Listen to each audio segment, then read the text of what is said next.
ispirazione. Basta uno sguardo e lì qualcosa nasce, si crea. Sicuramente Porto Conte suggerisce tanto a un artista come Elio Pulli, che con la stilista che adesso avrà modo di portare sul palco la sua arte ha intrecciato un rapporto interessante di collaborazione. Sto parlando dell'Atelier Gurusele di Lucia De Ligios di Sassari. Elio Pulli davvero non ha bisogno di presentazioni, perché ha varcato anche il mare con la sua arte.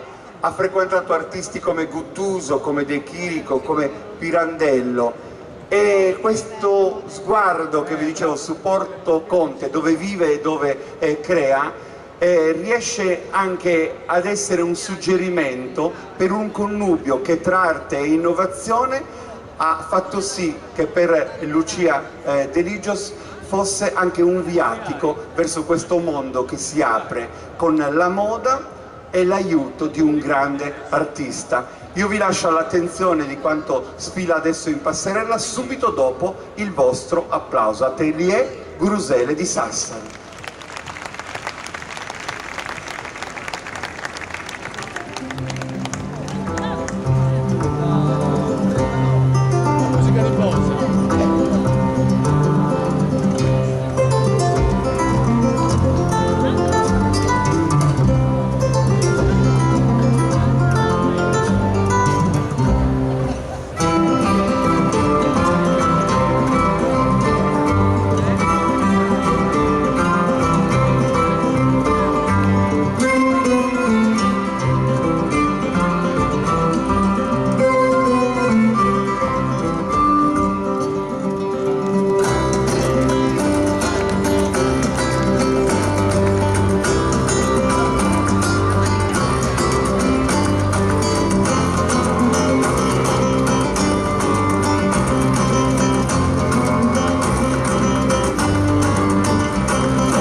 l'Atelier Gurusele, le ninfe del porto, questo porto corallo, e ci sarà un momento molto bello l'11 luglio a Tramariglio, Parco di Porto Conte, in occasione del Grand Prix Corallo 2014 verrà presentata l'intera collezione. Io alla mia sinistra ho Nella Pulli, che è figlia del grande artista di Elio Pulli. Noi le vogliamo fare un applauso perché questo lo deve riferire a suo padre, per tutto quello che ha fatto, davvero con l'eleganza del suo disegno e questo accostare l'arte alla bellezza. Stasera è un po' il tema costante, no? Di tutto quello che stiamo proponendo su questo palco, e ci fa piacere che questo connubio tra innovazione e tradizione si fermi là in quella fermata dell'arte, in quella stazione importante dove appunto passa il viaggio della bellezza. Grazie davvero per essere state qui. Ancora una nota e poi faccio esplodere la piazza con un altro momento che vi entusiasmerà. L'Atelier Gurusele di Lucia De Ligios di Sassari.